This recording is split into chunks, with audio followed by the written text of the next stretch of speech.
Durante 10 bilhões de anos, ele viajou através do vazio silencioso. Um único fóton, uma partícula de luz nascida no coração agonizante de uma estrela antiga, muito antes de a Terra esfriar ou de a vida rastejar para fora dos oceanos primordiais. Ele cruzou a tapeçaria em expansão do universo, esquivando-se da gravidade de buracos negros e navegando pelas poeiras de nebulosas distantes, carregando consigo o segredo de sua origem, uma mensagem codificada em seu comprimento de onda e frequência.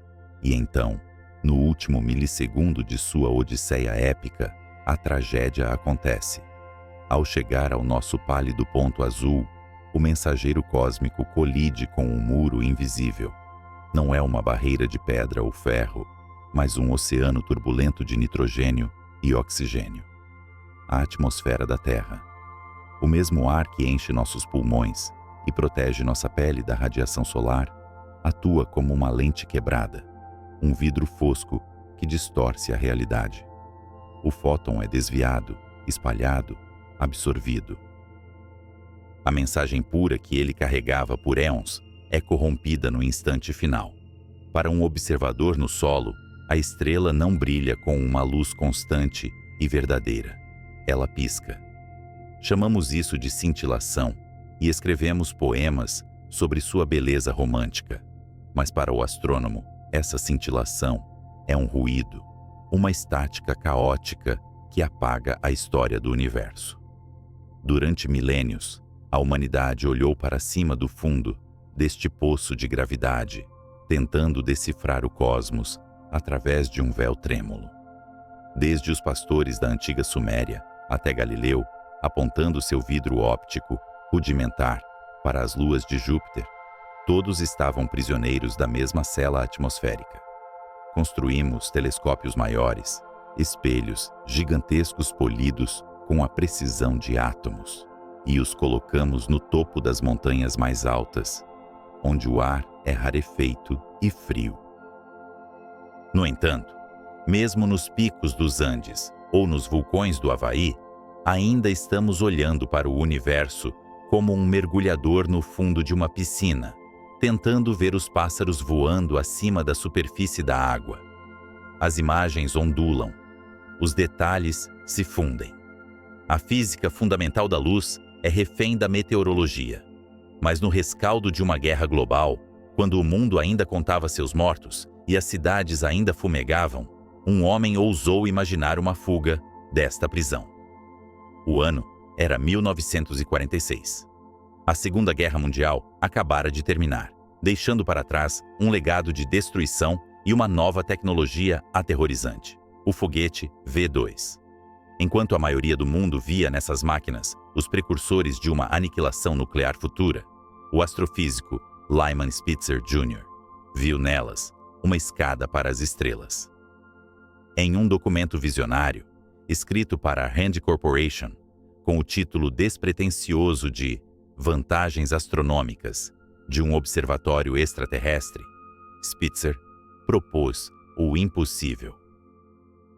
Ele não sugeriu apenas enviar uma câmera para o espaço por alguns minutos. Ele concebeu um observatório permanente, um olho gigante flutuando no vácuo silencioso acima da atmosfera, livre da turbulência, livre da absorção, livre da cegueira imposta pela nossa própria biosfera. Devemos pausar para apreciar a audácia desta visão. Em 1946, o Sputnik ainda era um sonho distante de uma década no futuro. A NASA não existia. A ideia de colocar um objeto em órbita estável era considerada ficção científica pela maioria dos engenheiros sérios. Computadores ocupavam salas inteiras e tinham menos poder de processamento do que um relógio de pulso moderno.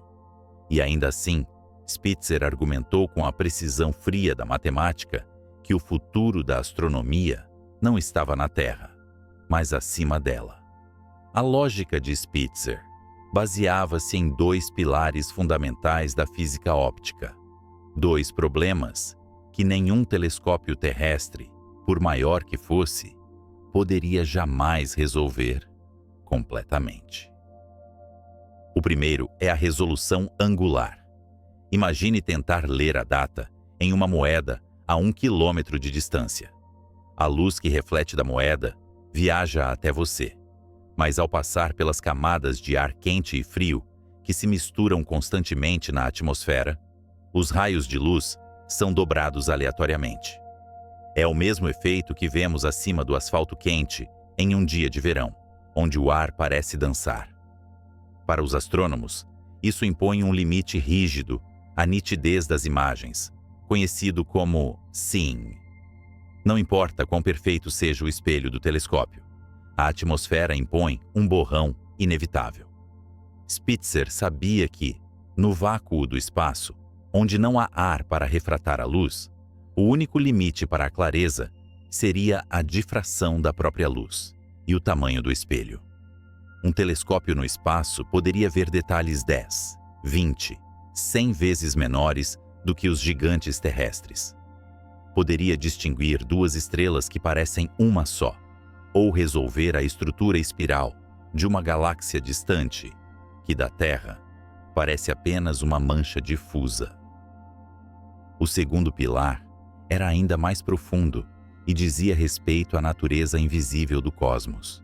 Nossos olhos evoluíram para ver a luz visível, o arco-íris de cores que o Sol emite, com mais força e que a atmosfera permite passar. Mas o universo não transmite apenas no canal visível. Ele grita em raios gama, sussurra em ondas de rádio, queima em ultravioleta e brilha em infravermelho. A atmosfera da Terra, nossa guardiã fiel, bloqueia a maior parte dessas radiações. A camada de ozônio, que nos protege de queimaduras solares e câncer, também cega nossos telescópios para o universo ultravioleta. O vapor d'água e o dióxido de carbono, que mantém nosso planeta aquecido, formam uma cortina opaca para o infravermelho. Estudar o universo da superfície da Terra é como tentar ouvir uma sinfonia complexa, ouvindo apenas as notas tocadas pelo violoncelo, enquanto os violinos, as flautas e os tímpanos são silenciados por paredes à prova de som. Spitzer percebeu que para entender verdadeiramente o nascimento e a morte das estrelas, a violência dos núcleos galácticos e a química do espaço interestelar, precisávamos ouvir a sinfonia completa. Precisávamos ir para onde a visão é clara e o espectro é total. Precisávamos ir para o espaço. Mas a visão de Spitzer era apenas tinta no papel, um sonho febril em um mundo preocupado com a Guerra Fria. Durante as décadas seguintes, enquanto as superpotências corriam para construir mísseis balísticos intercontinentais, capazes de destruir civilizações, Spitzer fez o papel de evangelista incansável. Ele percorreu os corredores do poder, falou em conferências acadêmicas, enfrentou o ceticismo de seus pares, que acreditavam que a astronomia espacial era muito cara, muito arriscada e tecnologicamente inalcançável. Eles não estavam totalmente errados. A complexidade de tal empreendimento era avassaladora. Um telescópio espacial precisaria operar autonomamente em um ambiente onde a temperatura oscila centenas de graus entre a luz do Sol e a sombra da Terra. Precisaria apontar para um alvo com uma estabilidade absoluta, equivalente a segurar um laser em Washington e acertar uma moeda em Tóquio.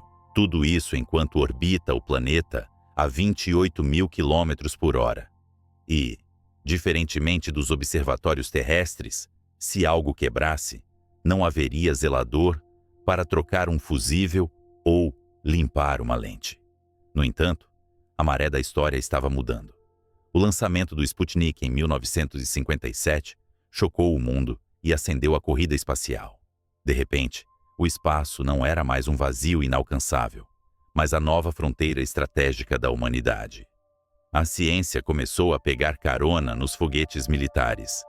Pequenos satélites astronômicos foram lançados, observatórios solares orbitais, cada um provando um pouco mais da tese de Spitzer.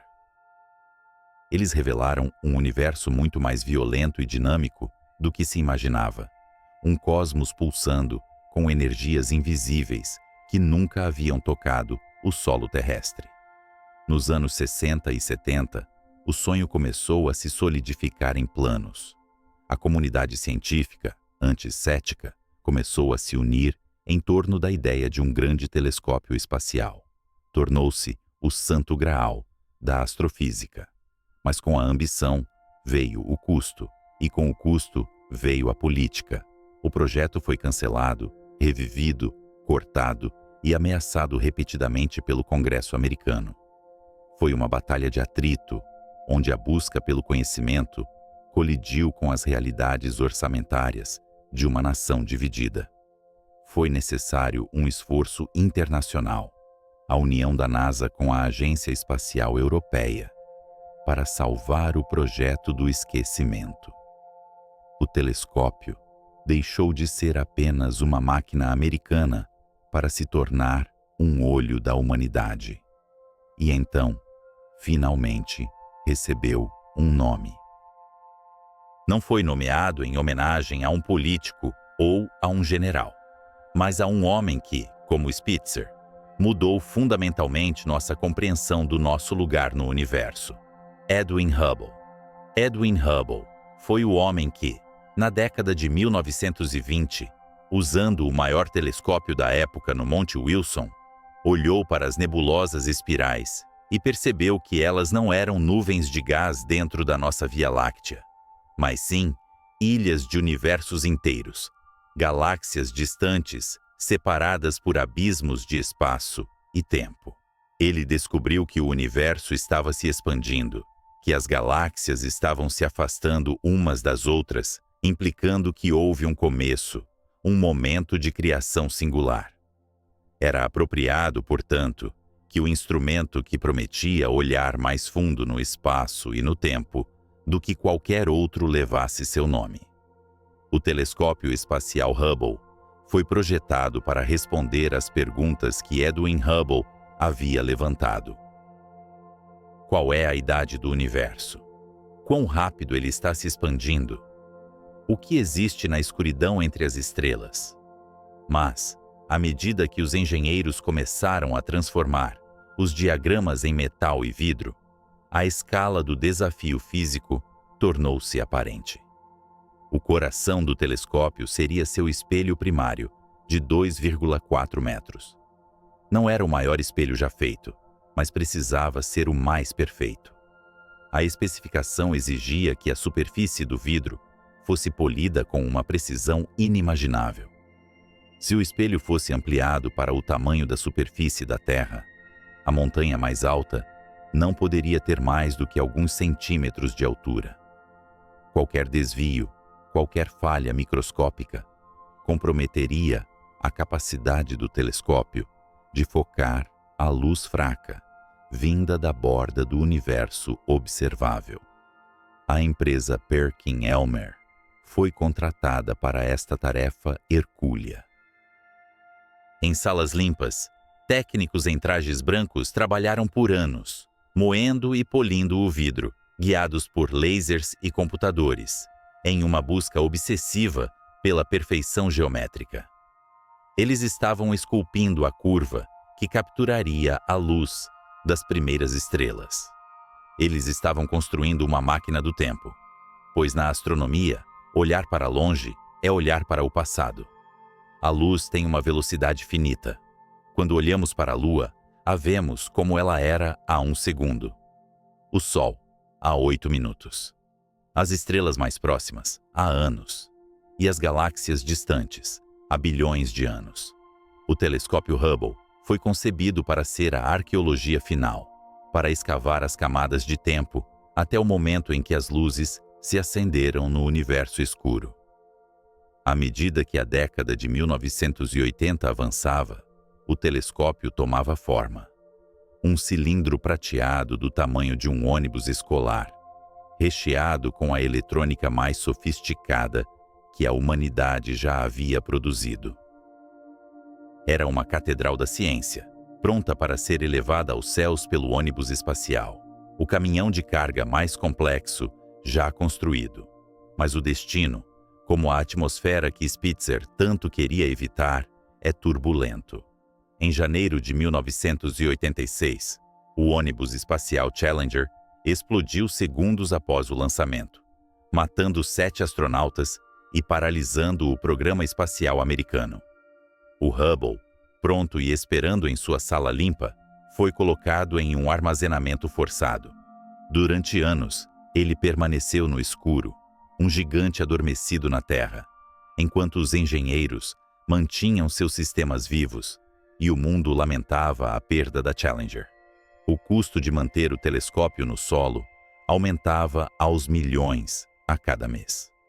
A poeira cósmica que ele deveria observar foi substituída pela poeira da burocracia e do medo. Parecia que a gravidade da Terra estava lutando com todas as suas forças para manter sua visão obscurecida, recusando-se a deixar a humanidade espiar além do véu. Mas o sonho de Lyman Spitzer era resiliente. A necessidade de saber, de ver, de entender, queimava mais forte do que o medo do fracasso. Em abril de 1990, 4 décadas após a proposta inicial de Spitzer, o ônibus Spacial Discovery rugiu na plataforma de lançamento no Cabo Canaveral. Em seu compartimento de carga, envolto em mantas de isolamento douradas, estava o Hubble. Quando os motores principais se acenderam e a Terra tremeu, não era apenas uma máquina que estava sendo lançada. Eram as esperanças de gerações de astrônomos. Era a curiosidade de uma espécie que, tendo evoluído nas savanas africanas, olhando para as estrelas com admiração e medo, agora usava o fogo controlado de produtos químicos, explosivos, para se elevar acima do ar e ver a face de Deus. O Discovery perfurou o céu, subindo através das camadas de nuvens, passando pelo azul profundo da estratosfera e entrando na escuridão fria da órbita baixa da Terra. As portas do compartimento de carga se abriram. O braço robótico ergueu o telescópio e o soltou. O Hubble flutuou livremente. Seus painéis solares se desenrolaram como as asas de uma libélula mecânica, bebendo a luz pura do Sol. Lá estava ele, o Observatório Extraterrestre de Spitzer, a joia da coroa da ciência. Ele orbitava acima da névoa, acima da cintilação, pronto para abrir seu olho de vidro e capturar os fótons que haviam viajado desde o início dos tempos. A humanidade estava prestes a remover a venda que cobria seus olhos por milênios. Estávamos prestes a ver o universo como ele realmente é, em toda a sua glória, aterrorizante e magnífica. Ou assim pensávamos, pois no coração daquele espelho perfeito, na geometria precisa que havia consumido anos de trabalho e milhões de dólares, escondia-se um erro invisível, uma falha minúscula, mais fina que um fio de cabelo humano, que ameaçava transformar o maior triunfo científico do século em sua piada mais cruel. O universo, ao que parecia, não revelaria seus segredos tão facilmente. A luta para ver claramente estava apenas começando, e a arrogância de nossa engenharia estava prestes a colidir com a realidade implacável da óptica. O que acontece quando o olho que construímos para ver o infinito é míope?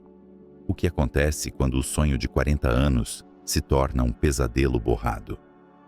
Em uma sala estéril em Danbury, Connecticut, o ar cheirava a ozônio e ansiedade controlada. Era o final dos anos 70 e início dos anos 80, e o que jazia no centro daquela catedral industrial não era apenas uma peça de vidro, mas a promessa de uma nova visão para a humanidade. O espelho primário do telescópio espacial Hubble estava sendo forjado. Não era um espelho comum, destinado a refletir rostos ou paisagens terrestres, mas um olho ciclópeo de 2,40 metros de diâmetro, projetado para capturar a luz fantasmagórica que viajou desde a infância do tempo. A tarefa exigia uma perfeição que beirava o divino. A empresa Perkin-Elmer havia aceitado o desafio de polir este monólito de vidro de ultra-baixa expansão até uma suavidade que desafiava a compreensão humana. Se a superfície da Terra fosse tão lisa quanto aquele espelho deveria ser, a montanha mais alta do planeta não se ergueria mais do que alguns centímetros acima do nível do mar. Era uma busca pela pureza absoluta em um mundo físico governado pelo caos e pela entropia. Homens em trajes brancos moviam-se como sacerdotes ao redor de um altar, operando máquinas de polimento controladas por computador que dançavam sobre a superfície do vidro com a delicadeza de uma pluma. Eles estavam removendo o material átomo por átomo, esculpindo uma curva hiperbólica precisa destinada a concentrar a luz das estrelas em um ponto singular de clareza infinita. Mas, na busca por essa perfeição, a arrogância humana e a confiança cega na tecnologia plantaram a semente de uma tragédia grega moderna. Para medir a curvatura do espelho, os engenheiros utilizavam um dispositivo complexo chamado corretor nulo refletivo. Este instrumento era o padrão de verdade, a régua pela qual a perfeição do espelho seria julgada. No entanto, dentro deste dispositivo óptico, havia um erro invisível. Durante a montagem, uma pequena lasca de tinta preta descascou de uma tampa, criando um espaçamento indevido de 1,3 milímetros. Era uma distância insignificante para o olho nu, menor que a espessura de uma moeda. Mas no reino da óptica de precisão, era um abismo intransponível. O instrumento de medição estava mentindo. Ele dizia aos engenheiros que o espelho estava sendo polido para a forma perfeita, enquanto na realidade, eles estavam meticulosamente, amorosamente e irrevogavelmente esculpindo a forma errada. Eles estavam criando o espelho mais perfeitamente liso, já feito pela mão humana, mas com a prescrição errada. Ignorando os testes mais rudimentares que poderiam ter revelado o erro, a equipe confiou na complexidade de sua ferramenta principal. O espelho foi finalizado, revestido com uma camada de alumínio e fluoreto de magnésio mais fina que a respiração, e declarado pronto. O olho estava cego, e ninguém sabia.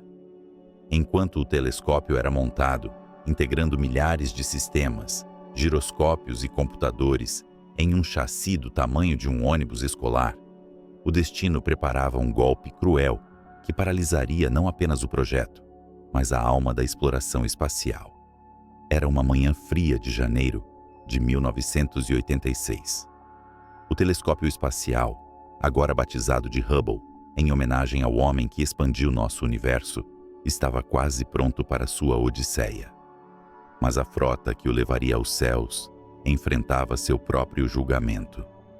O ônibus espacial Challenger ergueu-se da plataforma na Flórida, carregando 7 almas e os sonhos de uma nação. 73 segundos depois, o céu se transformou em uma tapeçaria de fumaça e destroços. A desintegração da Challenger não foi apenas uma perda de vidas preciosa, foi o congelamento do tempo para a NASA. A frota foi aterrada. O acesso ao espaço foi revogado. O Hubble, a joia da coroa da astronomia, tornou-se uma rainha no exílio. Ele foi trancado em uma sala limpa na Califórnia, um gigante adormecido em um caixão de nitrogênio purificado. Durante anos, engenheiros vigiaram o telescópio imóvel, testando seus sistemas repetidamente, gastando milhões de dólares por mês apenas para mantê-lo vivo, enquanto a poeira política e técnica do desastre da Challenger assentava. Havia uma ironia cruel nesse atraso. Se o Hubble tivesse sido lançado conforme o planejado original, o erro no espelho teria sido descoberto anos antes. Mas agora, ele permanecia na Terra, com seu defeito fatal escondido sob as tampas de proteção, enquanto a pressão e a expectativa pública aumentavam exponencialmente. O telescópio tornou-se mais do que uma máquina. Tornou-se um símbolo de redenção para uma agência espacial ferida. Ele tinha que funcionar. O fracasso não era uma opção concebível. Finalmente, 4 anos após a tragédia, a agulha do tempo moveu-se novamente. Em abril de 1990, o ônibus espacial Discovery rugiu na plataforma de lançamento 39B. Dentro de seu compartimento de carga, o Hubble tremia com a violência da ignição. É difícil conceber o paradoxo de lançar um instrumento de precisão nanométrica montado no topo de uma coluna de fogo controlado, sujeitando espelhos delicados a forças gravitacionais esmagadoras e vibrações acústicas capazes de pulverizar ossos. A subida foi um sucesso. O Discovery perfurou o véu da atmosfera e entrou no silêncio negro da órbita baixa da Terra. No dia 25 de abril, o braço robótico do ônibus espacial ergueu o telescópio dourado e prateado para fora do compartimento de carga. Com o planeta azul girando silenciosamente abaixo, o Hubble foi solto. Ele flutuou livre, um observatório solitário à deriva no oceano cósmico, abrindo suas asas de painéis solares para beber a luz do Sol. Na Terra, os astrônomos brindavam. A longa espera havia terminado. A era da clareza havia começado. Ou assim eles pensavam. Nas semanas que se seguiram, a equipe de controle em solo começou o processo de primeira luz, o momento sagrado em que um telescópio abre seu olho para o universo pela primeira vez. Eles apontaram o Hubble para um aglomerado de estrelas, esperando ver pontos de luz nítidos como diamantes sobre veludo negro, imagens que fariam os telescópios terrestres parecerem brinquedos de criança. A imagem apareceu nos monitores. Houve silêncio na sala de controle. Não o silêncio de reverência, mas o silêncio frio da confusão. A imagem estava lá, sim, mas algo estava fundamentalmente errado. As estrelas não eram pontos singulares. Elas estavam cercadas por halos fantasmagóricos, borrões difusos que sangravam luz para o espaço circundante. Parecia uma fotografia tirada por uma câmera amadora fora de foco. A princípio, a negação tomou conta. Talvez fosse a turbulência residual. Talvez os sistemas de estabilização ainda estivessem se ajustando. Talvez fosse um problema de processamento de dados. Os engenheiros trabalharam freneticamente, ajustando o foco, movendo o espelho secundário, tentando encontrar o ponto de nitidez que a física prometia. Mas não importava o que fizessem, a imagem permanecia teimosamente borrada. O foco perfeito era um horizonte que recuava quanto mais eles tentavam se aproximar. A verdade começou a se cristalizar nos corredores da ciência, uma verdade tão horrível que era difícil de vocalizar. Não era uma falha de software, não era uma peça solta. Era a própria física do espelho primário. A análise dos padrões de luz revelou a assinatura inconfundível da aberração esférica. O espelho havia sido polido com uma precisão sublime, mas para a forma errada. As bordas do espelho eram ligeiramente mais planas do que o centro, por uma fração minúscula. A luz que atingia as bordas do espelho não convergia no mesmo ponto que a luz que atingia o centro. Em vez de um único ponto focal preciso, o telescópio tinha uma zona de confusão. Imagine um coro onde cada cantor deve atingir a mesma nota no exato mesmo instante para quebrar uma taça de cristal. Se metade do coro canta uma fração de segundo atrasada, a energia se dissipa, o som se torna um ruído e a taça permanece intacta. O Hubble era esse coro desafinado. Ele conseguia coletar a luz, mas não conseguia fazê-la cantar em uníssono. A magnitude do erro era de 2,2 microns. Para colocar isso em perspectiva, é 1/50 da espessura de um fio de cabelo humano. É uma medida que, em quase qualquer outro contexto de engenharia humana, seria considerada irrelevante, invisível, inexistente. Mas na óptica de um telescópio espacial, era uma catástrofe de proporções bíblicas. A notícia vazou para o mundo. O triunfo da NASA transformou-se instantaneamente em um pesadelo de relações públicas e desespero científico. Os jornais estampavam manchetes zombando do telescópio de miopia. Comediantes de programas noturnos faziam piadas sobre o desperdício de bilhões de dólares em um peso de papel orbital. O Congresso americano exigia cabeças. A comunidade astronômica estava de luto, vendo décadas de trabalho e sonhos se dissolverem em uma névoa de luz desfocada. O Hubble, projetado para ver os confins do universo e responder às perguntas mais profundas sobre nossa origem, era tecnicamente cego. Ele podia ver, mas não podia resolver. Ele podia detectar galáxias distantes, mas não podia distinguir suas estruturas. A promessa de ver buracos negros, planetas extrasolares e o nascimento de estrelas parecia ter sido roubada por um erro humano infinitesimal, cometido anos antes, em uma sala silenciosa em Connecticut. A humanidade havia construído uma torre de Babel para tocar os céus, e parecia que, mais uma vez, havíamos sido derrubados por nossa própria imperfeição.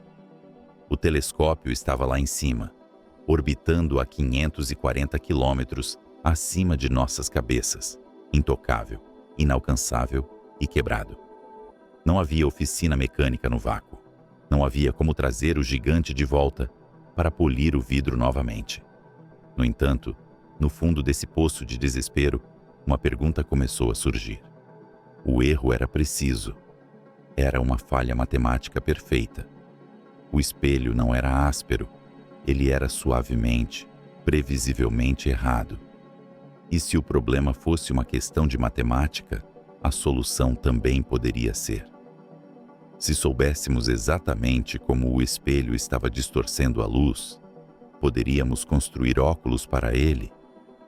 Poderíamos enviar astronautas para realizar a cirurgia mais delicada da história, flutuando no vazio a 28,000 km por hora. No silêncio azul turquesa de um tanque gigante em Houston, 7 figuras em trajes pressurizados moviam-se com a graça lenta de criaturas do fundo do mar. Eram astronautas, mas naquele momento treinavam para se tornarem algo para o qual nenhum manual de voo jamais fora escrito. Cirurgiões de precisão em uma sala de operações, orbitando a 28.000 km por hora. A água ao redor deles simulava a ausência de peso, mas não podia simular o frio paralisante do vácuo ou a pressão esmagadora da expectativa pública. O paciente que os aguardava na órbita baixa da Terra estava cego, ferido por um erro de polimento infinitesimal, e a própria sobrevivência da NASA dependia de suas mãos enluvadas e de uma caixa de ferramentas. Era dezembro de 1993.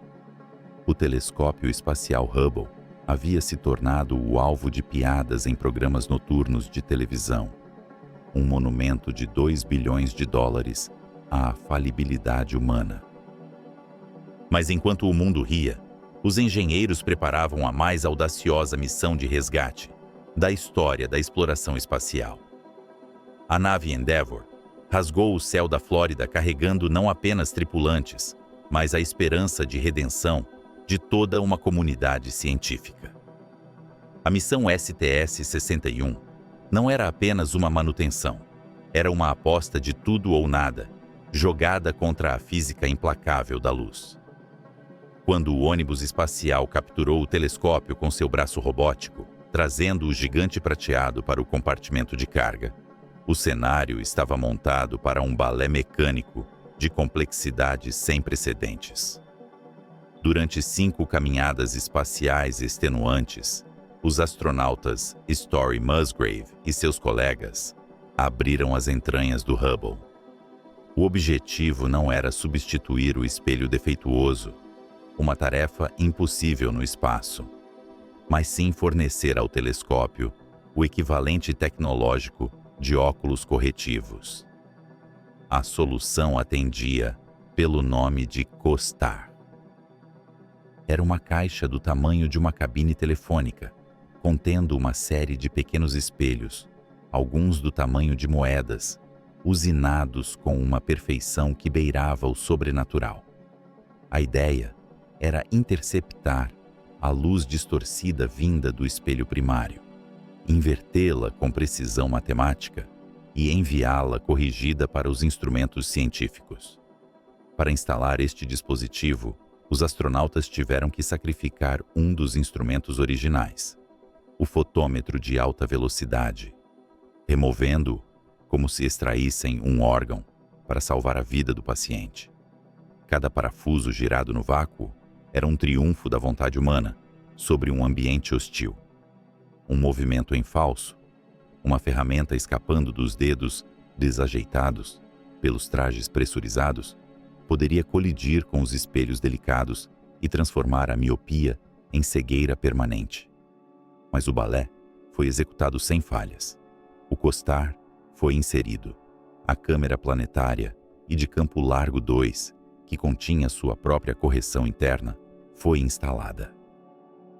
O Endeavour soltou o Hubble de volta à escuridão e retornou à Terra, deixando para trás um telescópio transformado e uma sala de controle em Maryland, mergulhada em uma ansiedade silenciosa. A primeira luz não veio instantaneamente. Foi necessário esperar que os componentes se aclimatassem, que os gases residuais se dissipassem, e então, na tela dos computadores, apareceu a imagem da galáxia M100. Onde antes havia borrões fantasmagóricos, cercados por halos de luz dispersa, agora havia nitidez. Havia estrutura. Havia braços espirais definidos com a clareza de um cristal lapidado. O universo, que parecia ter se escondido atrás de uma cortina de névoa, subitamente rasgou o véu. A sala de controle explodiu, não apenas em aplausos, mas em um suspiro coletivo de alívio que ecoou por décadas de exploração futura. A cirurgia fora um sucesso total. Com sua visão restaurada, o Hubble deixou de ser uma piada para se tornar o olho mais aguçado que a humanidade já voltara para os céus. E a primeira demonstração verdadeira desse novo poder veio em 1995, quando o telescópio apontou para a nebulosa da Águia. O que ele revelou ali transcendeu a ciência e entrou no território da arte sacra. Surgiram diante de nós os pilares da criação. Eram colunas colossais de hidrogênio frio e poeira interestelar, erguendo-se como estalagmites em uma caverna cósmica, iluminadas pelo brilho ultravioleta de estrelas jovens e massivas fora do quadro. Essas estruturas eram tão vastas que o nosso sistema solar inteiro seria engolido por uma pequena protuberância em sua superfície. O Hubble nos mostrou que o espaço não é um vazio estéril, mas um canteiro de obras violento e belo. Vimos os glóbulos gasosos em evaporação, casulos densos onde novas estrelas estavam sendo forjadas naquele exato momento, lutando para nascer antes que a radiação de seus irmãos mais velhos dissipasse o gás que as alimentava. A imagem era uma catedral gótica, construída pela gravidade e erodida pela luz, um lembrete visceral de que viemos da poeira e das estrelas. Mas a maior ousadia do Hubble ainda estava por vir. O diretor do Instituto do Telescópio, Robert Williams, tomou uma decisão que muitos consideraram um desperdício imperdoável de tempo precioso de observação. Ele queria apontar o telescópio mais poderoso da história para o nada. Havia uma pequena mancha no céu, perto da constelação da Ursa Maior. A olho nu, era escuridão. Para os telescópios terrestres, era vazio. Uma região desprovida de estrelas brilhantes, livre da poeira do plano da nossa própria Via Láctea. Um buraco de fechadura para o universo profundo. A lógica convencional ditava que se olhássemos para onde não há nada, veríamos apenas o preto absoluto do abismo.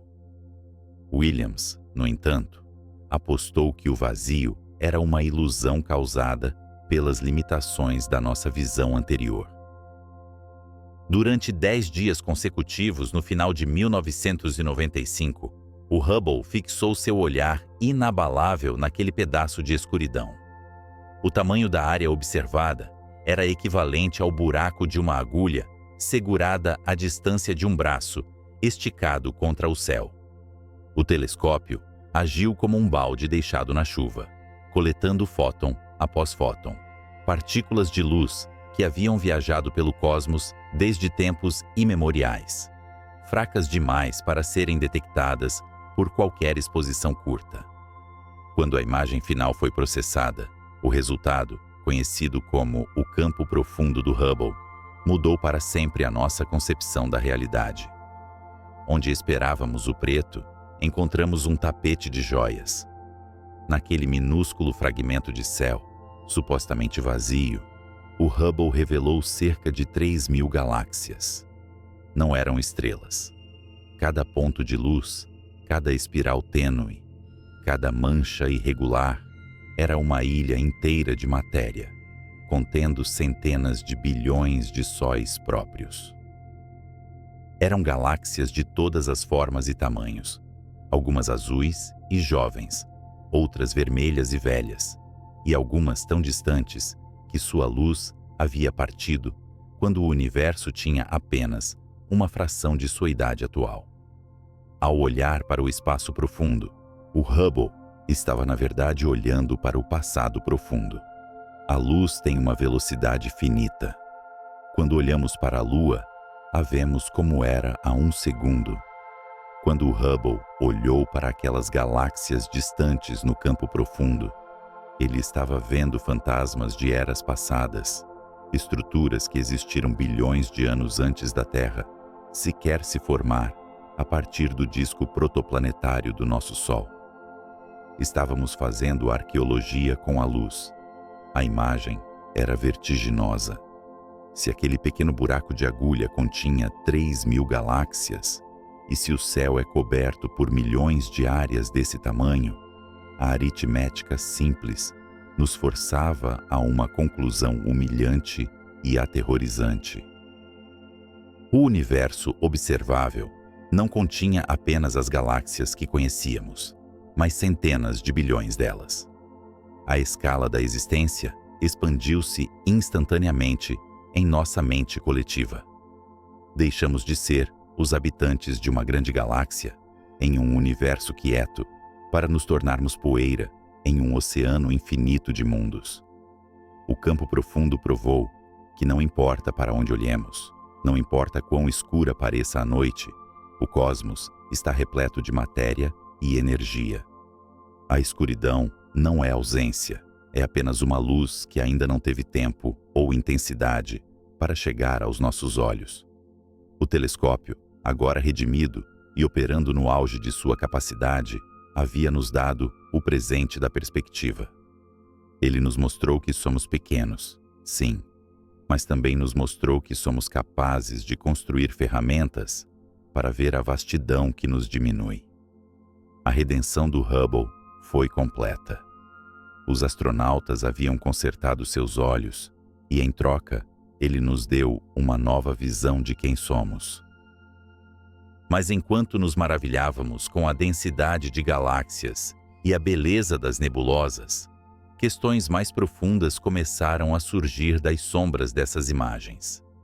Se o universo é tão vasto e tão cheio, Como ele chegou a ser assim?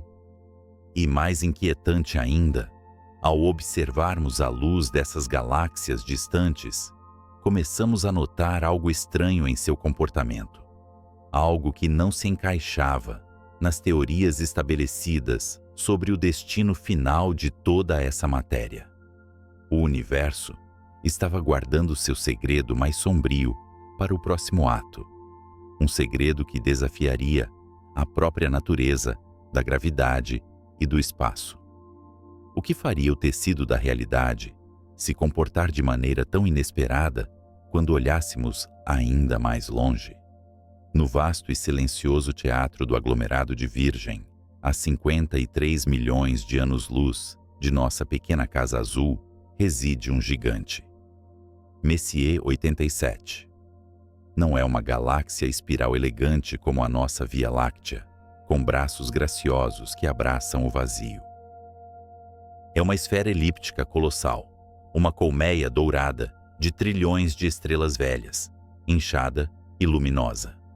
Durante décadas, os astrônomos olharam para o coração brilhante desta galáxia e viram algo que desafiava a razão.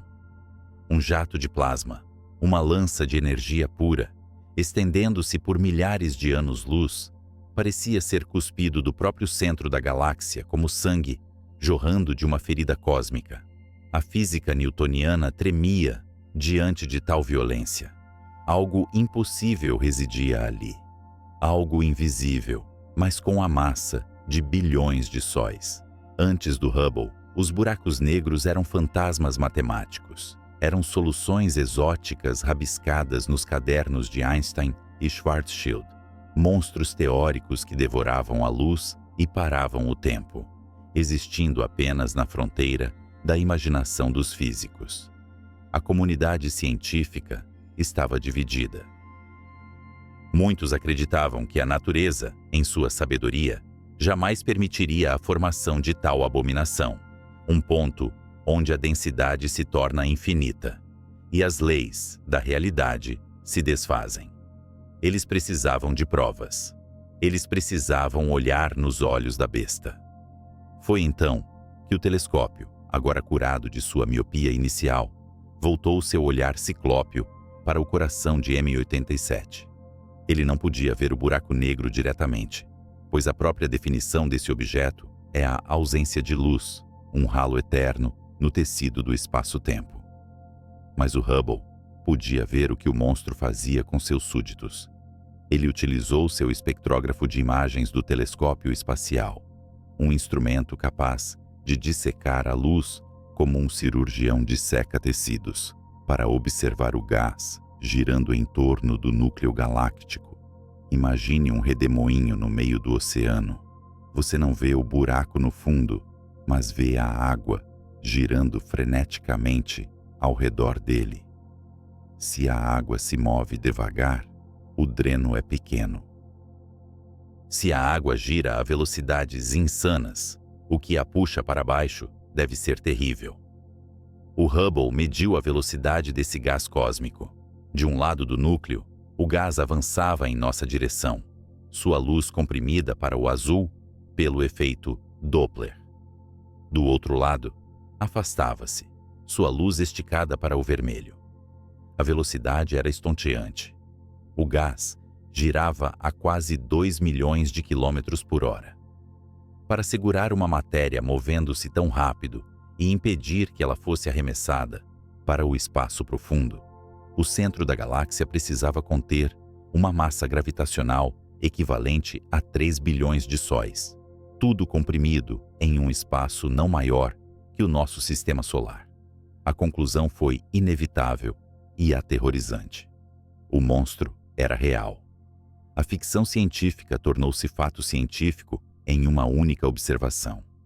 O Hubble confirmou que no trono de M87 sentava-se um buraco negro supermassivo, um imperador escuro regendo a dança de trilhões de estrelas. Mas a revelação não parou por aí. Como um explorador que descobre que um dragão não é uma lenda isolada, mas uma espécie inteira, o Hubble começou a sondar outras galáxias. Ele olhou para a nossa vizinha, Andrômeda. olhou para a galáxia do sombreiro. Olhou para o centro da nossa própria Via Láctea. Em quase todos os lugares onde havia um bulbo galáctico massivo, havia um buraco negro. Descobrimos uma simbiose cósmica perturbadora. A galáxia e o buraco negro crescem juntos, uma valsa mortal entre a criação estelar e a destruição gravitacional. A própria estrutura do universo, a majestade das espirais e a glória das elípticas parece ser esculpida pela mão invisível desses devoradores de mundos. A ordem orbita o caos. Enquanto o Hubble desvendava a escuridão no centro da matéria, ele também foi convocado para resolver um mistério que assombrava a humanidade desde que o primeiro hominídeo olhou para o céu noturno e sentiu a vertigem do infinito. Quão velho é tudo isto? Antes do lançamento do Hubble, a cosmologia era um campo embaraçoso. Sabíamos que o universo estava se expandindo, uma descoberta feita por Edwin Hubble, o homem, na década de 1920. As galáxias estavam se afastando umas das outras, como pontos na superfície de um balão sendo inflado. Se revertêssemos o filme, tudo convergiria para um único ponto no tempo, o Big Bang. Mas a taxa dessa expansão, um número sagrado conhecido como a constante de Hubble, era motivo de guerra acadêmica. As estimativas variavam tanto que a idade do universo podia ser de 10 bilhões ou de 20 bilhões de anos. Era como não saber se uma pessoa tem 30 ou 60 anos.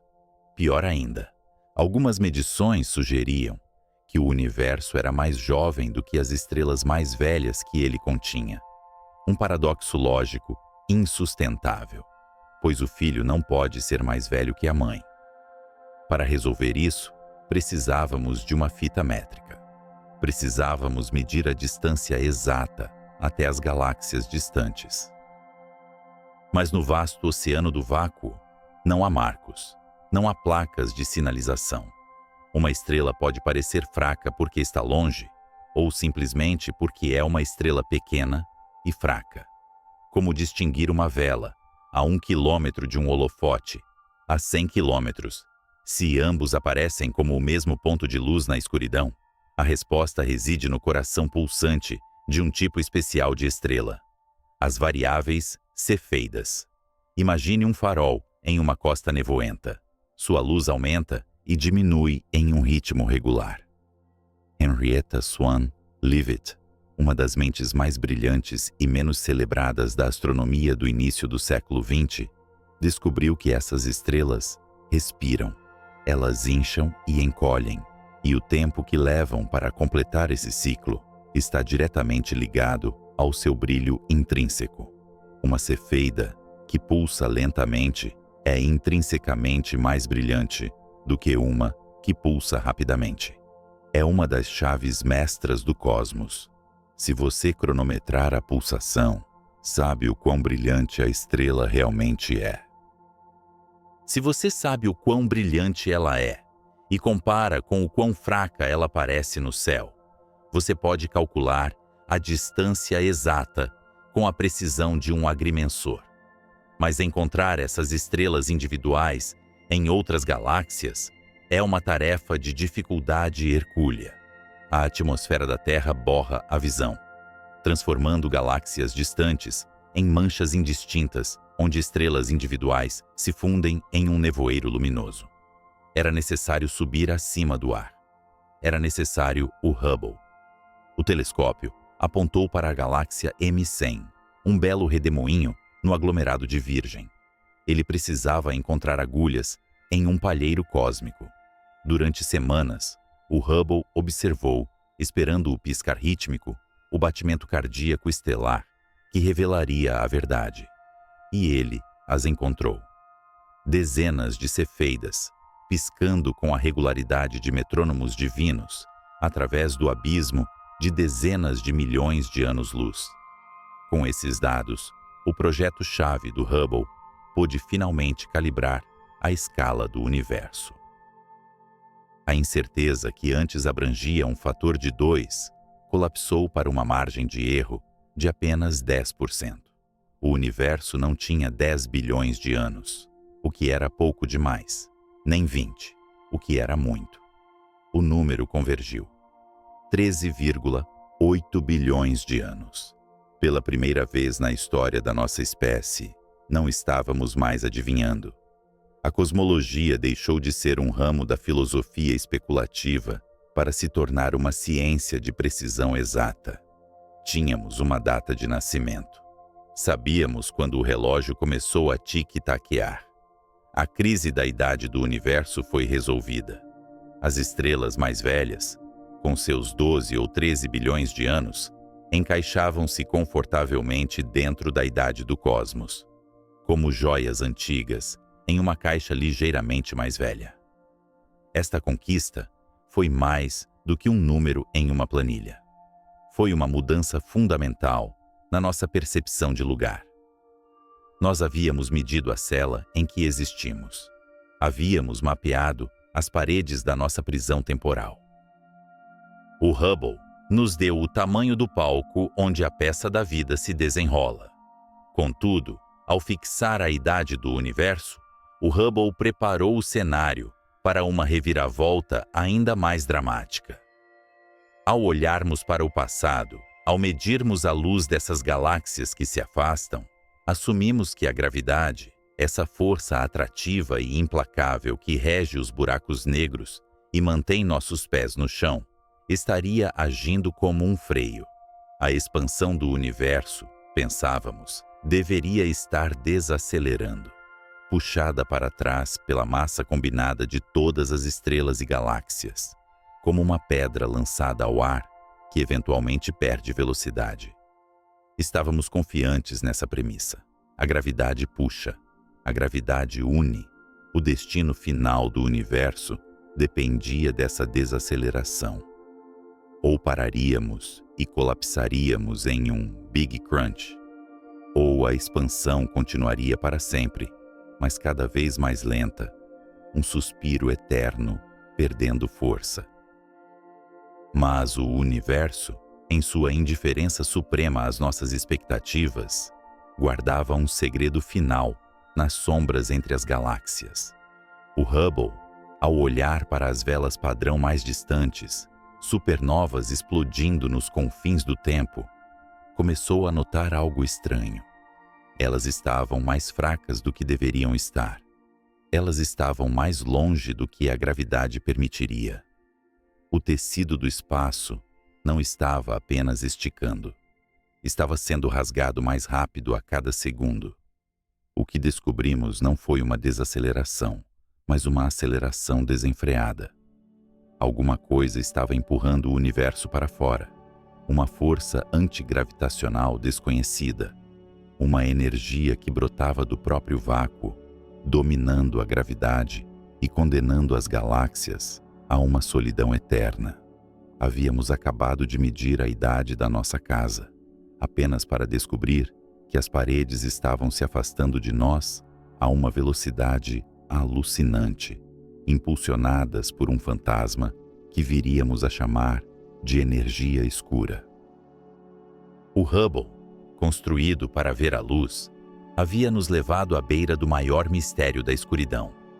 Se a matéria normal, as estrelas, o gás, nós mesmos, somos apenas a espuma na crista das ondas, e se os buracos negros são os redemoinhos profundos, o que é esse oceano negro que compõe a maior parte da realidade e que agora nos empurra para o frio esquecimento? Imagine uma pedra lançada contra o azul profundo do céu. Observamos sua trajetória ascender, impulsionada pela força inicial do braço que a arremessou, mas sabemos intuitivamente que essa ascensão é uma batalha perdida. A gravidade, essa mão invisível e inexorável da Terra, agarra a pedra, roubando-lhe a velocidade, momento a momento. A pedra desacelera. Ela paira por um instante de silêncio, no apogeu, antes de inevitavelmente cair de volta ao solo. Durante a maior parte do século XX, Os cosmólogos acreditaram que o universo era essa pedra. O Big Bang foi o arremesso inicial, uma explosão de energia inconcebível que lançou as galáxias para fora, dispersando a matéria pelo vazio. A questão que consumia as mentes mais brilhantes não era se o universo iria parar, mas quando.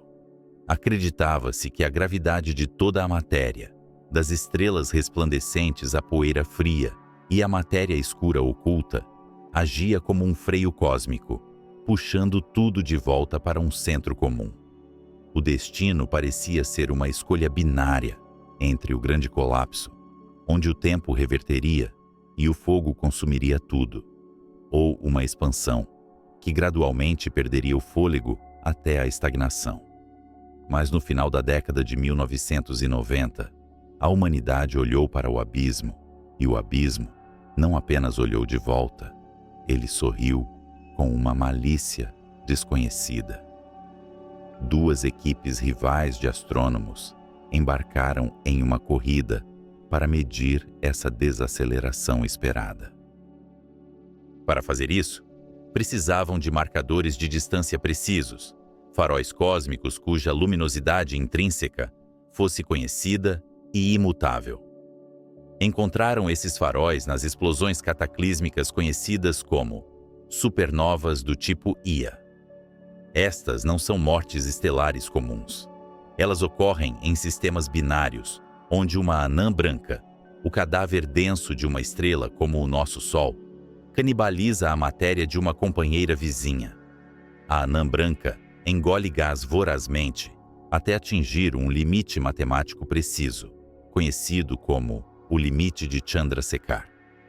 Nesse ponto exato, a estrela não consegue mais suportar sua própria massa e detona em uma explosão termonuclear que, por breves semanas, pode ofuscar a luz de uma galáxia inteira. Como todas explodem com a mesma massa crítica, todas brilham com quase a mesma intensidade. São as velas padrão do universo. Se você vê uma vela padrão que parece fraca, sabe que ela está longe. Se parece brilhante, está perto. A física é simples, mas a execução exigia uma visão divina. Foi aqui que o telescópio espacial Hubble se transformou de um observador passivo em um juiz da realidade.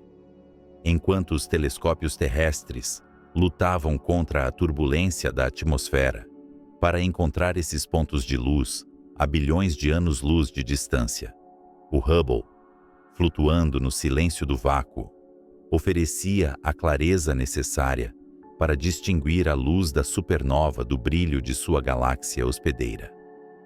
O telescópio tornou-se a máquina do tempo que permitiu aos astrônomos olhar para épocas em que o universo era jovem, medindo o quão rápido ele se expandia no passado em comparação com o presente. Os dados começaram a chegar e traziam consigo uma impossibilidade.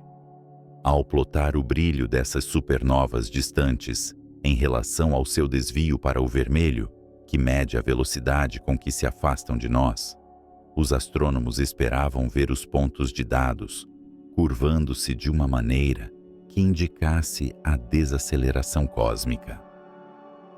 A gravidade deveria estar vencendo, a pedra deveria estar caindo, mas as supernovas eram fracas demais.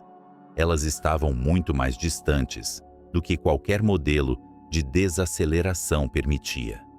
Era como se, ao olharmos para a pedra lançada ao céu, em vez de vê-la parar, a víssemos acionar foguetes invisíveis e disparar para o espaço com velocidade crescente. O universo não estava freando. O universo estava acelerando. Essa revelação atingiu a comunidade científica com a força de um terremoto ontológico. O tecido da realidade não se comportava como a matéria comum. Algo mais estava em jogo, algo que dominava a gravidade e a subjugava. Para explicar essa aceleração, os físicos tiveram que ressuscitar um fantasma que Albert Einstein havia tentado exorcizar décadas antes. Em suas equações da relatividade geral, Einstein introduziu um termo chamado constante cosmológica, uma energia inerente ao próprio espaço vazio, que neutralizaria a gravidade para manter o universo estático. Quando Edwin Hubble descobriu a expansão original, Einstein chamou a constante de seu maior erro. Mas o Hubble, o telescópio, provou que o erro de Einstein era, na verdade, uma profecia. O espaço vazio não é vazio, ele fervilha. O que as lentes do Hubble ajudaram a confirmar é a existência de uma força onipresente e misteriosa, que agora chamamos de energia escura. Ao contrário da matéria e da radiação, que se diluem à medida que o universo cresce, a energia escura é uma propriedade do próprio espaço. Se você tem uma caixa de espaço e a expande para o dobro do tamanho, a densidade da matéria cai pela metade, mas a quantidade de energia escura dobra, pois há agora o dobro de espaço. É uma energia que não se dilui. É uma pressão negativa, um antigravidade que empurra as galáxias para longe umas das outras. Durante os primeiros bilhões de anos, a gravidade da matéria densa dominou, retardando a expansão inicial. Mas à medida que a matéria se espalhou, sua atração gravitacional enfraqueceu. Há cerca de 5 ou 6 bilhões de anos, o universo cruzou um limiar silencioso. A densidade da matéria caiu abaixo da densidade da energia escura. O pedal do acelerador foi pressionado. A gravidade perdeu o controle do volante cósmico. As imagens de campo profundo do Hubble, capturando galáxias do início dos tempos, forneceram o contexto crucial para essa narrativa. Elas mostraram a história da expansão, permitindo aos cientistas traçar um gráfico da guerra entre a gravidade e a energia escura ao longo de éons. O resultado é um universo composto por cerca de 70% dessa energia fantasma. Somos a minoria. A matéria que compõe estrelas, planetas, nebulosas e nós mesmos é apenas uma espuma flutuando sobre um oceano vasto e escuro que está se expandindo violentamente. As implicações filosóficas e físicas dessa descoberta, solidificadas pelos olhos eletrônicos do Hubble, desenham um futuro de terror existencial. Se a energia escura continuar a dominar, o universo não terminará em fogo, mas em gelo e solidão. As galáxias que hoje pontilham o céu noturno, aquelas espirais majestosas e elípticas douradas, capturadas em alta resolução, estão sendo arrastadas para além do horizonte cósmico. O espaço entre nós e elas está sendo criado mais rápido do que a luz pode viajar. Chegará um momento em que a luz dessas galáxias distantes nunca mais nos alcançará. Elas simplesmente desaparecerão da vista, apagando-se uma a uma, como velas sendo sopradas em uma catedral vasta e escura. O grupo local, o aglomerado de galáxias ao qual a Via Láctea pertence, permanecerá unido pela gravidade, fundindo-se eventualmente em uma única ilha de estrelas envelhecidas. Mas olharemos para fora e não veremos nada. O resto do universo terá sido levado pela correnteza da expansão acelerada. As civilizações futuras, se surgirem nas brasas moribundas dessas estrelas tardias, olharão para o céu e verão apenas escuridão. Eles concluirão, erroneamente, que sua galáxia é tudo o que existe, uma ilha solitária em um vazio eterno. Os registros do Hubble serão, então, como textos sagrados de uma era mítica, a única prova de que um dia houve um cosmos rico, vibrante e interconectado. Mas o cenário pode ser ainda mais sombrio. O Hubble continua a refinar a taxa de expansão, um número conhecido como a constante de Hubble, e as discrepâncias que encontra sugerem que talvez ainda não compreendamos a natureza da energia escura. Se sua força aumentar com o tempo, o universo poderá enfrentar o grande rasgo. Nesse final apocalíptico, a aceleração se tornaria tão violenta que superaria a gravidade não apenas entre galáxias, mas dentro delas. O espaço se expandiria dentro do sistema solar, arrancando a Terra do Sol.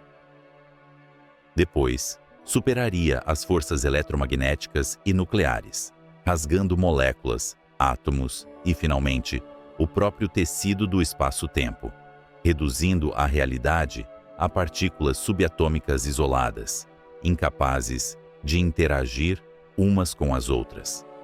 O telescópio que leva o nome do homem que descobriu a expansão revelou que essa expansão é o prenúncio de nossa condenação final. Ele nos mostrou que o universo não é um lar estático e eterno, mas uma explosão em andamento que está fugindo de si mesma. A energia escura é o vento frio que sopra através das janelas quebradas da realidade, lembrando-nos de que a estrutura do cosmos é efêmera. A cada nova observação de uma supernova distante, a cada medição precisa de uma galáxia recuando no tempo. O Hubble escreve mais uma linha no obituário do universo. Ele transformou a cosmologia de uma ciência de especulação em uma ciência de precisão, mas o preço dessa precisão foi a perda da esperança de um retorno. Não haverá o grande retorno. Não haverá renascimento cíclico. A seta do tempo aponta para um futuro de diluição infinita, onde a entropia reina suprema e a luz se torna uma memória distante. No entanto, há uma beleza trágica nessa descoberta. Estamos vivos na breve era dourada do universo, a única janela de tempo em que o céu está cheio de luz e a expansão ainda não apagou as evidências de nossa origem. O Hubble é o nosso olho privilegiado, permitindo-nos testemunhar a glória do cosmos antes que as cortinas se fechem para sempre. Ele nos ensinou que o vazio não é passivo.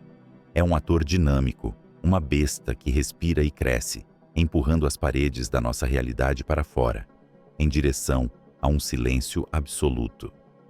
Enquanto o telescópio orbita a Terra, coletando fótons que viajaram por bilhões de anos, ele está, na verdade, coletando os últimos vestígios de conexão em um universo que está se despedaçando. A energia escura é o mistério definidor do nosso tempo, uma incógnita que compõe a maior parte de tudo o que existe, mas que permanece invisível, intocável, conhecida apenas pelo rastro de destruição que deixa na geometria do espaço.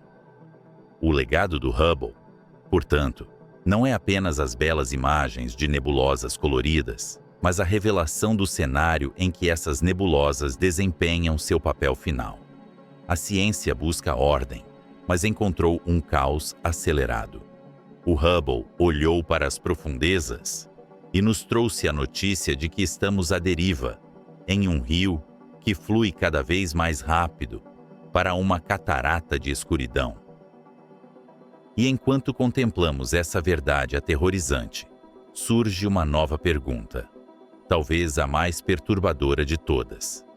Se o espaço está criando mais de si mesmo, a cada segundo, empurrando a realidade para o esquecimento, de onde vem essa energia inesgotável e o que ela diz sobre a estabilidade das leis físicas que julgamos imutáveis. Era uma manhã de maio na Flórida, no ano de 2009, quando o solo tremeu pela última vez, em nome da astronomia orbital direta. Na plataforma de lançamento 39A, o ônibus espacial Atlantis rugia contra a gravidade, uma coluna de fogo e fumaça que ascendia não apenas em direção ao céu, mas em direção à história. Esta não era uma missão comum de reabastecimento ou uma rotação de tripulação para a Estação Espacial Internacional. Era uma visita de despedida. Era o último toque humano.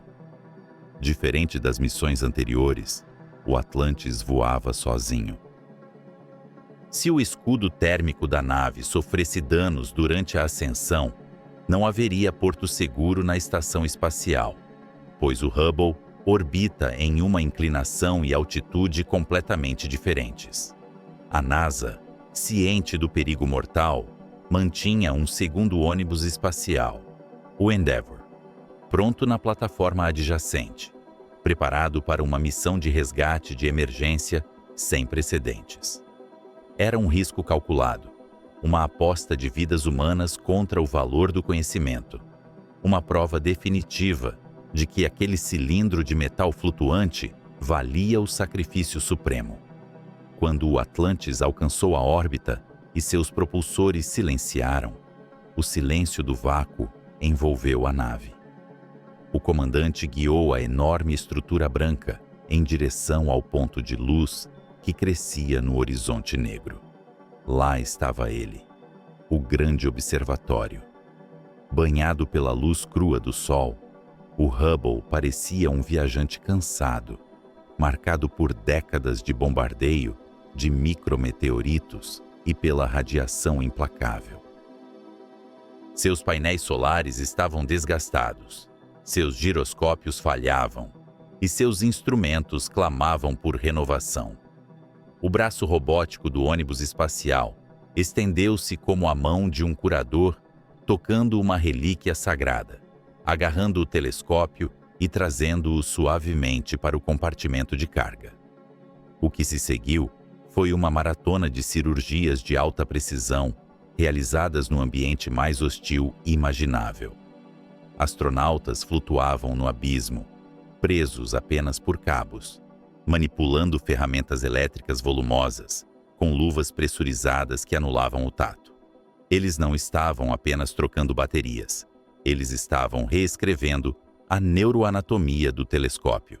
A missão STS-125 tinha o objetivo de instalar a Wide Field Camera 3 e o Cosmic Origins Spectrograph, instrumentos que transformariam o velho observatório em uma máquina inteiramente nova. A instalação da Wide Field Camera 3 foi como dar ao Hubble um novo par de olhos, capazes de ver cores que nossos próprios olhos biológicos jamais poderiam conceber. Enquanto as câmeras anteriores eram limitadas, este novo sensor abrangia um espectro vasto, desde a violência ultravioleta do nascimento estelar até o brilho infravermelho suave das galáxias distantes. Imagine um pintor que, após anos trabalhando apenas com cores primárias, de repente recebe uma paleta contendo milhares de tons sutis e vibrantes. O universo, através desta nova lente, revelou-se não apenas mais nítido, mas fundamentalmente mais complexo. No entanto, a verdadeira audácia da missão residia no reparo de instrumentos que jamais foram projetados para serem consertados no espaço. O espectrógrafo de imagens do telescópio espacial e a câmera avançada para pesquisas haviam falhado devido a curtos circuitos internos. Para acessá-los, os astronautas precisaram remover centenas de parafusos minúsculos, cada um deles uma potencial bala perdida na gravidade zero, e manipular placas de circuito delicadas com a força bruta necessária para vencer o vácuo frio. Foi a demonstração final da simbiose entre o homem e a máquina, onde a engenhosidade humana estendeu a vida mecânica muito além de sua validade original. Ao final da missão, quando o Atlantis soltou o Hubble de volta à sua órbita solitária, houve uma sensação palpável de finalidade. O comandante da missão declarou que o telescópio estava agora no auge de sua capacidade científica. Mas ao vê-lo afastar-se na escuridão, brilhando contra o azul da Terra, a humanidade sabia que nunca mais voltaria lá. Aquele era o último adeus. O Hubble estava agora por conta própria, um sentinela deixado para vigiar a noite eterna, até que seus sistemas finalmente cedessem à entropia. Com seus novos instrumentos, o Hubble começou a sondar as profundezas do tempo com uma voracidade renovada. A Wide Field Camera 3 permitiu a criação do campo ultraprofundo do Hubble em infravermelho, empurrando a visão da humanidade para apenas algumas centenas de milhões de anos após o Big Bang. Mas aqui, a física impôs uma barreira intransponível, uma parede invisível, construída pela própria expansão do tecido do espaço-tempo. À medida que a luz viaja através do universo em expansão, suas ondas são esticadas. A luz ultravioleta e visível, emitida pelas primeiras estrelas e galáxias, é alongada durante sua jornada de bilhões de anos, até se tornar luz infravermelha. O Hubble, embora equipado com capacidades infravermelhas modestas, é fundamentalmente uma criatura da luz visível e ultravioleta. Ele é como um marinheiro tentando ver através de um nevoeiro espesso. Ele pode ver as formas vagas, mas os detalhes estão ocultos. Para ver o que está além, para testemunhar a alvorada cósmica, quando as primeiras luzes se acenderam na escuridão primordial, precisávamos de um tipo diferente de olho. É neste cenário que surge a silhueta do sucessor, não como um substituto, mas como um herdeiro necessário. O telescópio espacial, James Webb, foi concebido para operar onde o Hubble cessa. Enquanto o Hubble é um espelho aquecido orbitando a Terra, banhado pela radiação térmica do nosso planeta, o James Webb precisava ser uma criatura do frio absoluto, posicionado a 1,5 milhão de quilômetros de distância, no ponto de Lagrange L2. A relação entre o Hubble e o James Webb não é de rivalidade, mas de uma harmonia espectral. Imagine o universo como uma grande orquestra sinfônica. O Hubble ouve os violinos e as flautas, as notas altas da luz ultravioleta e visível, que narram a vida ativa das estrelas jovens e quentes. O James Webb, por sua vez, ouve os violoncelos e os contrabaixos, as notas profundas e ressonantes do infravermelho que contam a história das nuvens de poeira fria, onde as estrelas nascem, e das galáxias antigas cuja luz foi esticada pelo tempo. Sem um, a música está incompleta. Sem o outro, perdemos a profundidade da composição cósmica. Esta colaboração, esta passagem de tocha, permitiu uma visão estereoscópica do cosmos. O Hubble nos mostra a estrutura óssea das galáxias, seus braços espirais brilhantes e seus aglomerados estelares azuis. O Webb penetra através da poeira que obscurece essa visão, revelando o coração pulsante escondido no interior, os monstros recém-nascidos que o Hubble só podia adivinhar. Juntos, eles desmantelam o mistério da formação planetária. O Hubble identifica o disco protoplanetário. O Webb identifica a composição química da atmosfera dos exoplanetas que se formam ali, buscando assinaturas de água, metano e dióxido de carbono.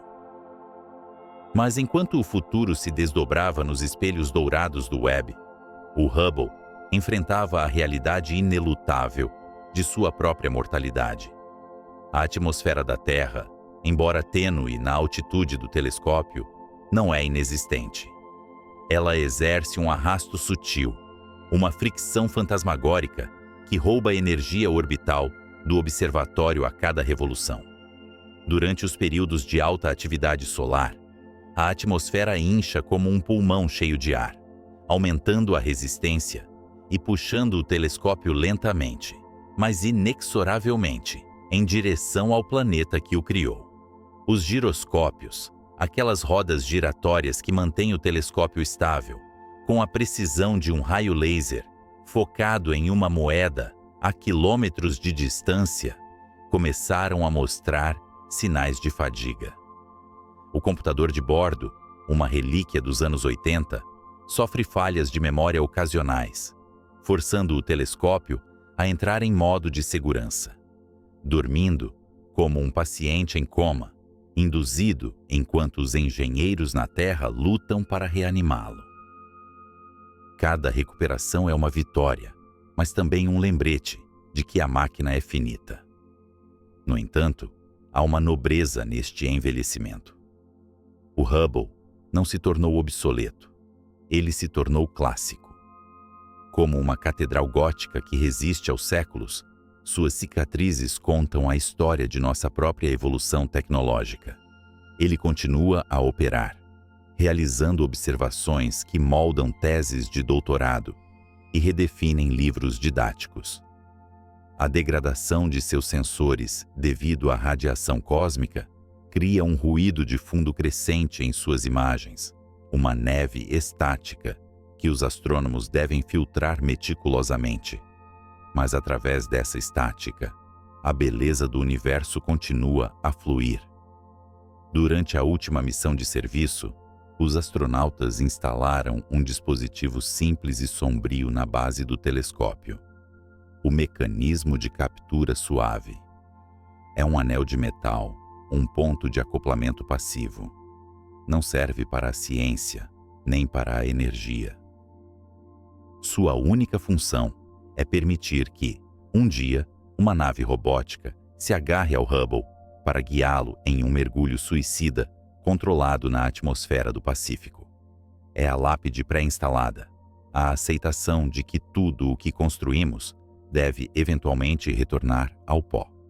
Mas esse dia ainda não chegou. O telescópio persiste, um ciclope de prata girando na escuridão. Ele testemunhou a colisão de cometas com Júpiter, viu a luz ecoar em torno de estrelas explosivas e mediu a velocidade com que o universo foge de si mesmo. Agora, ele observa seus próprios sistemas falharem um a um e ainda assim recusa-se a fechar o olho. Ele trabalha em conjunto com seu irmão mais novo, o Webb, validando dados, oferecendo contexto visual para as descobertas infravermelhas, provando que a ciência não é feita por instrumentos isolados, mas pela síntese de múltiplas visões. A resistência do Hubble contra a degradação orbital e a falha de sistemas tornou-se uma lenda em si mesma. Os engenheiros desenvolveram novos modos de operação, utilizando apenas um giroscópio para apontar o telescópio, uma façanha de matemática e engenharia que seria impensável no momento de seu lançamento. Eles aprenderam a usar os sensores de estrelas e o campo magnético da Terra para compensar a perda de hardware. É a mente humana, operando à distância, que mantém o coração da máquina batendo. Enquanto olhamos para as imagens compostas, onde o azul visível do Hubble se funde com o vermelho infravermelho do Webb, vemos a totalidade da criação. Vemos o universo não como fragmentos desconexos, mas como um fluxo contínuo de energia e matéria, transformando-se de gás primordial em estrelas, de estrelas em poeira, de poeira em planetas e de planetas, talvez, em observadores que constroem telescópios. O Hubble, agora, navega pelo crepúsculo de sua existência. Ele viu mais do que qualquer ser humano jamais viu. Ele nos ensinou que o universo é vasto, antigo e indiferente, mas também nos mostrou que somos capazes de compreendê-lo. Enquanto seus circuitos envelhecem e sua órbita decai, surge a questão final, não sobre o que o telescópio vê, mas sobre o que ele significa.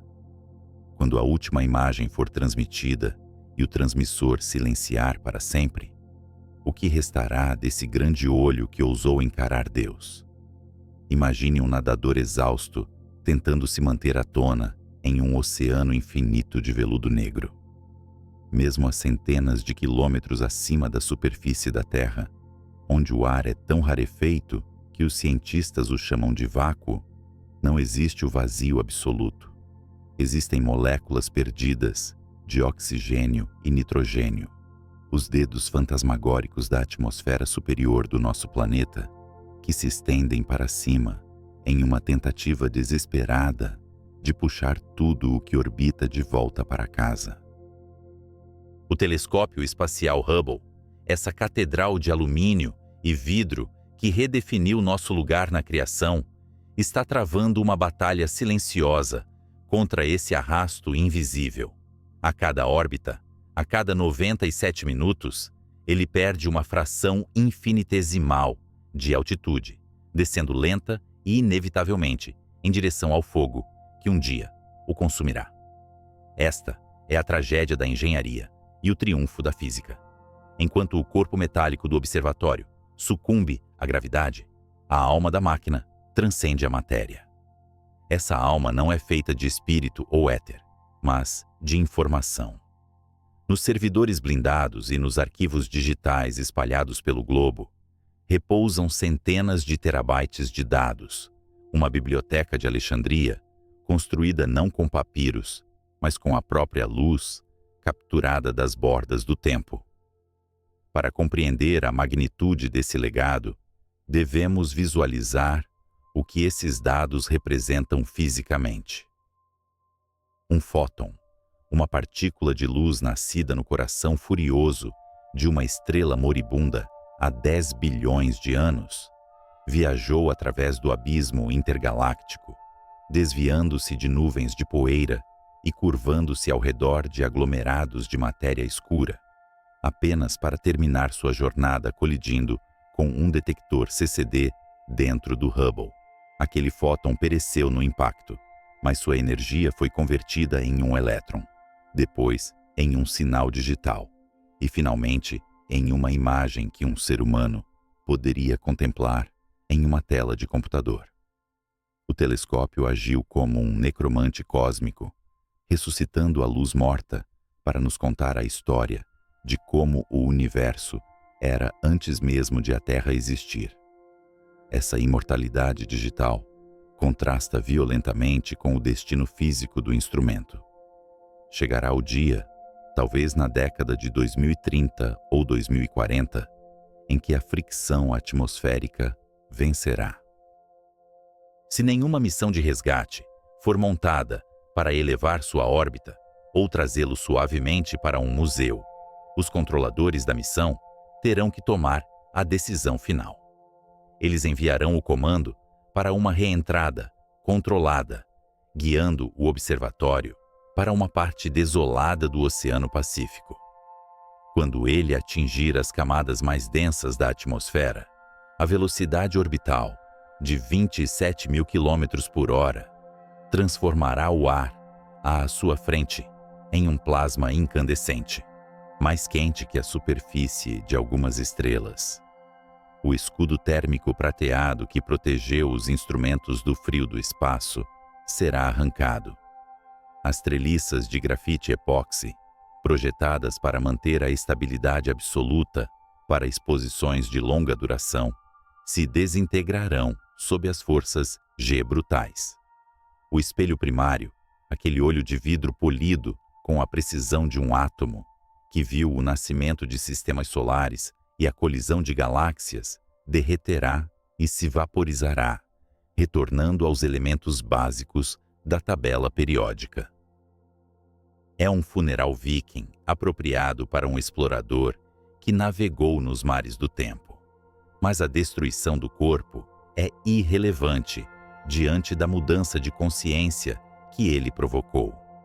Antes do Hubble, éramos prisioneiros de uma visão turva, olhando para o cosmos através do fundo de uma garrafa grossa, que é a nossa atmosfera turbulenta.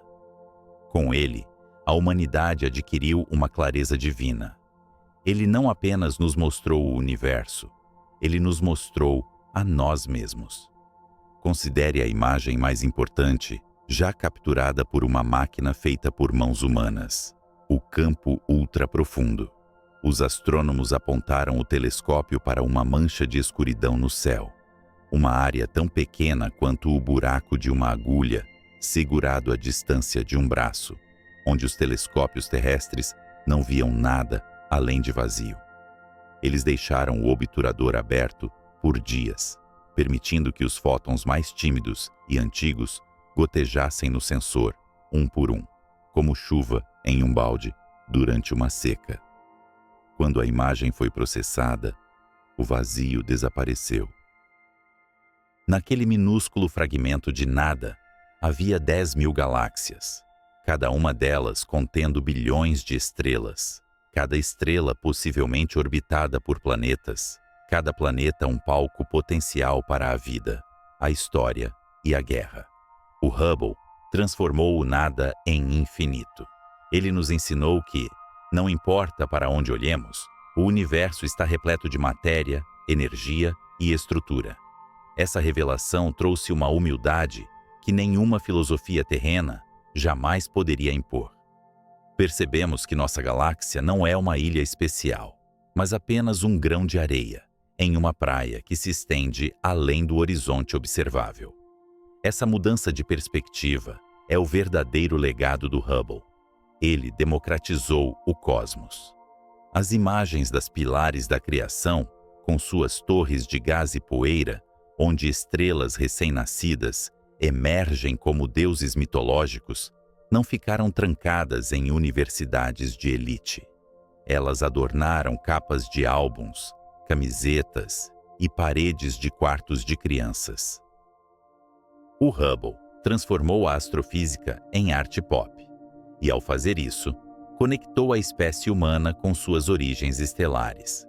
Ele nos lembrou que os átomos em nossos corpos, o ferro em nosso sangue e o cálcio em nossos ossos foram forjados nos mesmos fornos nucleares que ele observou com tanta atenção. À medida que novos observatórios ascendem, como o poderoso telescópio espacial James Webb, com seus olhos dourados sintonizados no infravermelho para ver através da poeira que o Hubble não conseguia penetrar, há uma tentação de ver o velho telescópio como obsoleto. Mas na ciência, não existe substituição, apenas acumulação. O Webb vê o calor do universo primordial. O Hubble viu a sua luz visível. Juntos, eles formam uma visão binocular da realidade, permitindo-nos perceber a profundidade do tempo de maneiras que um único instrumento jamais permitiria. O Hubble é o avô sábio que desenhou o mapa para que seus descendentes pudessem explorar os detalhes do terreno. O arquivo de dados do Hubble continuará a ser minerado por séculos. Astrônomos que ainda não nasceram usarão essas imagens para fazer descobertas que hoje nem podemos conceber. Eles aplicarão novos algoritmos, novas teorias e novas inteligências artificiais aos velhos dados, encontrando padrões ocultos no ruído, planetas que passaram despercebidos e anomalias que desafiam a física. A luz capturada está congelada, segura contra a entropia que devora o resto do universo. No final, a história do telescópio espacial Hubble é a história da curiosidade humana, manifestada em metal e vidro. É a prova de que uma espécie que evoluiu nas savanas da África, preocupada com a sobrevivência imediata e a caça, pode transcender seus instintos biológicos para fazer perguntas sobre a eternidade. Construímos um olho externo, livre das limitações de nossa biologia, e o lançamos na escuridão para ver o que estava lá. E o que ele viu nos mudou para sempre. Quando o último pedaço de detrito do Hubble cair no oceano e as águas se fecharem sobre ele, haverá silêncio. Mas, muito acima, na tapeçaria do espaço-tempo, a luz que ele capturou continuará sua jornada, agora codificada na mente coletiva da humanidade. O metal morre, mas a visão permanece. Pois, se somos feitos de poeira de estrelas, como disse Carl Sagan, o Hubble foi o instrumento que permitiu à poeira olhar para si mesma e maravilhar-se com sua própria magnificência. E enquanto houver alguém para olhar para essas imagens e sentir o vertiginoso abismo do tempo profundo, o Hubble nunca terá realmente deixado o céu. Será que, ao olharmos para fora, estávamos o tempo todo procurando um reflexo do que somos por dentro?